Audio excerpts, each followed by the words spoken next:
E aí, meu segundo ano, beleza? Como é que vocês estão? Tranquilo? Espero que sejam todos bem. Então, só para...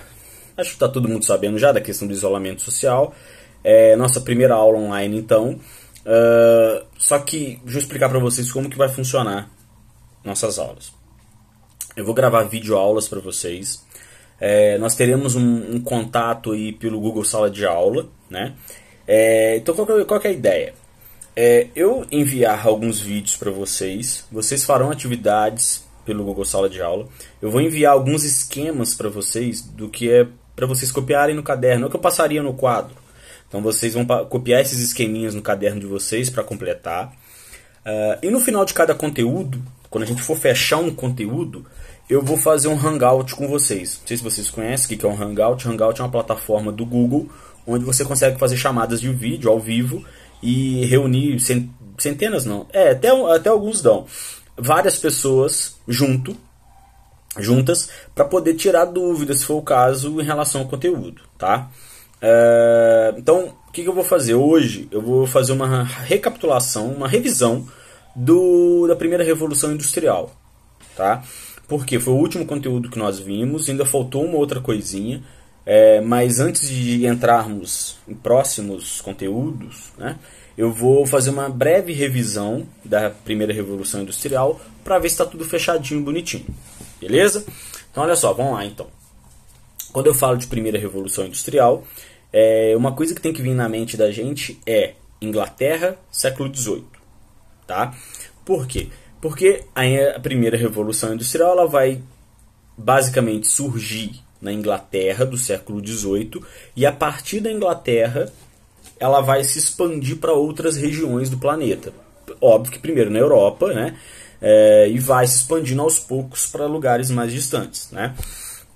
E aí, olha só, primeiro, a gente tem que entender o conceito de fábrica e indústria. São duas coisas que confundem a cabeça da gente e algumas pessoas usam como se fosse a mesma coisa, mas não são. Quando eu falo de fábrica, eu estou me referindo a um ambiente, a uma produção, a uma mão de obra. Então, por exemplo, quando eu falo assim, a fábrica de meia do Zezinho. Quando eu falo da fábrica de meia do Zezinho, eu estou falando do local, eu estou falando da marca da meia, do tipo de meia, das pessoas que trabalham, daquele espaço. Aquilo ali é uma fábrica. Quando eu falo de indústria de meias, eu estou quase que generalizando esse monte de fábrica de meias, né? Então quando eu falo assim, as indústrias de meias do Brasil são horríveis. O que isso quer dizer? Todas as fábricas que produzem meias no Brasil são horríveis, beleza? Então quando eu falo de indústria, eu estou falando algo mais amplo. Quando eu falo de fábrica, eu estou especificando um tipo de produção, por exemplo, tá? Qualquer dúvidas, me procurem. Então, olha só. Só que eu faltei explicar. Eu estou olhando para o lado e para baixo aqui, às vezes é porque o esqueminha que eu vou passar para vocês está aqui, tá? Meu computador está aqui atrás. Então, olha só. A origem disso tudo. Então, Inglaterra, século XVIII, mais ou menos ali 1750, 1760, metade ali do século XVIII, né? Só que é legal ver que até século XVII, meados do século XVII, o trabalho na Inglaterra ele era produzido artesanalmente. Isso na Europa inteira, né? Era de uma forma artesanal. Como assim? É o que a gente vê no calçadão. Não tem um pessoal lá sentado fazendo brinco, cordão, estátua, pintura. Então, quando eu falo de trabalho artesanal, uma pessoa normalmente ela tem o controle de toda a produção. Então, por exemplo, vou usar o exemplo de um sapateiro. De forma artesanal, esse sapateiro vai lá, você chega nele, quer um sapato. Ele vai medir seu pé. Você vai passar os detalhes que você quer. Ele vai medir, já falei, né? Vai medir seu pé, vai começar a fazer a produção, vai pegar o couro, vai medir o couro, vai cortar o couro, vai pregar, blá, até no final ele te entregar e você pagar. Vai demorar um tempo, porque normalmente ele faz isso sozinho. E ele tem o controle e o lucro, né, da produção. Isso é trabalho artesanal, tá certo? Seguindo então. Por que então que no século XVIII a Revolução Industrial começou na Inglaterra e não em outro país, por exemplo? Desculpa. Por que na Inglaterra? Primeiro, acumulação de capital. O que isso significa? A Inglaterra ela já tinha colônias na América, né, onde é os Estados Unidos hoje, e algumas colônias na África. Então a Inglaterra explorava essas colônias, né, obtendo recursos naturais dessas regiões e arrecadava muitas riquezas com isso. Então a Inglaterra já tinha um capital acumulado bacana. Outra, o solo inglês ele é rico em carvão natural, né? Então o carvão vai ser a fonte a matéria-prima principal que vai mover, por exemplo, as máquinas, a Maria-Fumaça. Vai ser fundamental para essa primeira revolução industrial. Você vai ter uma vasta mão de obra, ou seja, você tem muitos trabalhadores, muitas pessoas querendo trabalhar, outras nem querendo, mas precisando, né? Então esses motivos levaram com que a primeira revolução industrial ocorresse na Inglaterra, porque ela já estava melhor preparada do que outros países, principalmente. Essas primeiras fábricas que surgem na Inglaterra são chamadas de manufaturas. Beleza? Como que é isso, Diogo? Essas primeiras fábricas, manufaturas? Alguém vai ter uma ideia de colocar dentro de um mesmo espaço, de um mesmo galpão, por exemplo, vários artesãos produzindo o mesmo produto, né? Então, se eles estão dentro de uma fábrica produzindo o mesmo produto, eles vão produzir em grande quantidade e eles vão vender em grande quantidade esse produto.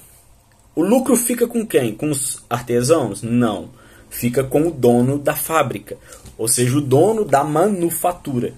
Beleza?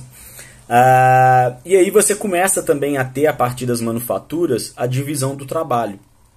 O que é isso, divisão do trabalho? Pensa no sapato de novo. Agora, ao invés de você ter todo o controle da produção, vai ter uma pessoa para medir o pé da pessoa que está querendo o sapato. Vou dar o exemplo do sapato, tá? Vai ter outra pessoa para pregar, para pintar, para cortar o couro, até chegar na pessoa que só vai entregar para você o sapato e vai receber o dinheiro. Isso é divisão do trabalho. Você divide toda a produção em determinadas pessoas, né? Na Inglaterra dessa época tinham fábricas e trabalhadores que não sabiam nem o que eles produziam. Então eles ficavam lá paradinhos, apertando um parafuso, aí passava, aí apertava outro parafuso, passava, aí apertava. Ou seja, eles não sabiam nem o que aquilo viraria. Por quê? Eles só sabiam fazer aquilo. Isso é divisão do trabalho. Tem um filme lá, o Tempos Modernos. Deixa eu fechar a janela aqui que tá passando um carro de som. Tem um filme Tempos Modernos do Chaplin que mostra isso. Ele só fica apertando um parafuso e fica ali o dia inteiro, né? Tá passando um carro de som só pra me atrapalhar. Isso, vai cantando. Isso. Só falta ele parar aqui. Ai. Quais serão os avanços tecnológicos então dessa primeira revolução industrial? Primeiro, as máquinas a vapor do carvão. O carvão, quando você coloca fogo no carvão, quando vai fazer um churrasco, não é o mesmo carvão, mas a ideia é a mesma. Essa fumaça que sai é uma fumaça preta, muito densa. Essa fumaça, então, ela fazia na Inglaterra, nas fábricas, essa fumaça fazia com que os motores girassem, né? As bobinas funcionassem. Então a máquina a vapor vai surgir nessa época. Você vai ter o início das maquinofaturas. O que é isso? São fábricas. Vou abrir aqui agora, o carro foi embora. São máquinas que serão introduzidas nas fábricas. Então as fábricas que passam a adotar máquinas, substituindo a mão de obra humana, recebem o nome de maquinofaturas. A divisão do trabalho foi cada vez mais aprofundada. Então agora cada um faz uma coisinha mesmo, acabou. E o setor têxtil na Inglaterra vai ser o principal, tá? As principais roupas e vestidos e produtos têxteis do mundo nessa época do século XVIII vão ser originárias da Inglaterra, tá? Deixa eu ver mais o que. Já comentei com vocês em sala sobre as condições de trabalho, que eram péssimas, né? Jornadas de 15 a 16 horas, 16 horas, salários baixos, castigo físico, as fábricas eram escuras, você não tinha higiene nenhuma, se explorava o trabalho infantil e o trabalho feminino, tá certo? Beleza? Mais o que? Deixa eu ver. Motivações para essa exploração. Por que então o dono da fábrica tratava dessa forma os seus trabalhadores, as pessoas que trabalhavam para ele, né? O povo. Primeiro, dentro daquela frase famosa, tempo é dinheiro. Então, por exemplo, a fábrica do Zezinho não tem máquina nenhuma, só mão de obra humana. A máquina do João a fábrica do João tem máquinas. Então o Zezinho, para produzir no mesmo nível que o João, que tem as máquinas, ele explora esse trabalhador cada vez mais. É a pressão por lucro, é aquela crença, né, no tempo é dinheiro. E como você tinha um excesso de mão de obra, que eu já falei lá atrás, ou seja, como você tem muitas pessoas querendo trabalhar, o que acontece? Eu não tô querendo, eu acho errado 15 a 16 horas, eu acho errado trabalho infantil. Beleza, te demito, coloco outro no lugar. Mão de obra que não faltava na Inglaterra nessa época.